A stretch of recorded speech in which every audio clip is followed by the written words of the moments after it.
Hi guys! It's picnic day with my baby. Nasa biyahe na kami niyan, papuntang Eco Park. Surprise gala ko nga pala to sa aking baby. Imbis na sa mall kami pupunta, naisip ko na mag-Eco Park na lang kami para fresh air.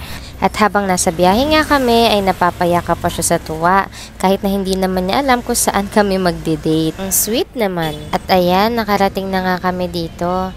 At pagdating namin, naglakad kami at naghanap ng kung saan pwede kaming maglatag ng carpet para makakain kami ng lunch. Before lunch kami umalis ng bahay para pagdating namin ay saktong lunchtime na. Simple lang yung baon na niready ko dito for our picnic. Meron lang kaming hotdog and rice.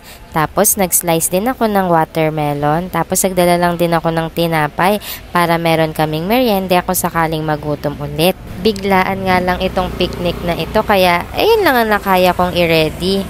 Ito ang first picnic ng aking baby. Pero second time niya na nagpunta dito sa Eco Park. Kaya lang hindi niya na maaalala yun kasi nung nagpunta siya dito ng first time niya is magpo-photoshoot siya for 1-year-old niya. At kung ikukumpara nga ay parang wala pa ring pagbabago itong Eco Park. Maganda pa rin, maaliwalas, masarap maupo, masarap mag-picnic, masarap ang simoy ng hangin. Dito talaga magandang tumambay kasama yung pamilya o kaya yung mga mahal natin sa buhay. Marami rin dito mga nagpipictorial like mga ikakasal, mga magbo-birthday. At nung nagpunta nga kami dito ay may nakita kaming nagpipictorial for their wedding. At meron ding nagti-team building. May entrance fee nga po pala dito. 50 pesos para sa mga hindi QC residents at 40 pesos naman kapag QC residents. At kung may kasama kayong bata ay free naman siya basta 3 feet and below. Sa senior naman kapag Quezon City residents ay free naman siya. At ang non-QC residents na senior citizen ay 40 pesos. O diba, ang mura lang ng entrance fee nila dito. Kaya ako dito dinala yung baby ko kasi bukod sa nakamura na, para sa bonding time namin, nakalanghap pa kami ng sariwang hangin. At ayan, after namin kumain ng lunch, nagpahinga kami saglit at may dumating na nagtitinda ng ice cream. Kaya bumili na rin kami. At habang kumakain nga kami ng ice cream ay tinitingnan-tingnan lang namin yung mga taong nasa paligid namin. Ang karamihan ay family bonding.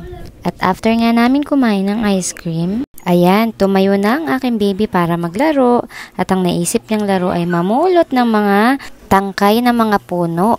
Wala kasi kaming nadalang laruan niya kaya yan na lang yung ginawa niyang laruan dyan. Minsan ang weird lang no, kasi yung mga bagay na nasa paligid natin ay nagiging laruan para sa kanila. Dahil malawak nga ang kanilang imagination. At after niyang mag-enjoy sa mga tangkay ng puno, umakyat naman kami dito sa napakataas na hagdan na ito, papunta sa La Mesa Dam. At para makita rin namin yung view mula sa taas, makikita namin lahat ng mga puno at mga halaman na ang sarap sa mata. Sayang nga lang at hindi ko na videohan. Sana nga sa susunod na punta namin dito ay ma-videohan ko na at sana kasama na rin namin ang aking asawa. Yung kapag nakaluwag-luwag, makauwi na rin siya dito sa Pilipinas at makapag-bonding kaming family. Dahil habang tumatanda nga ako, ang mas nagiging importante ay yung oras na kasama mo ang pamilya. Ang sarap talagang mangarap. Pero alam ko naman na lahat ng sakripisyo ay may kapupuntahang maganda. Basta magtiwala lang tayo at manalig sa Diyos. Dahil naniniwala akong bilog ang mundo. At hindi habang buhay ang mga nasa ibaba ay mananatiling nasa ibaba. Sipag plus dasal. Ganun.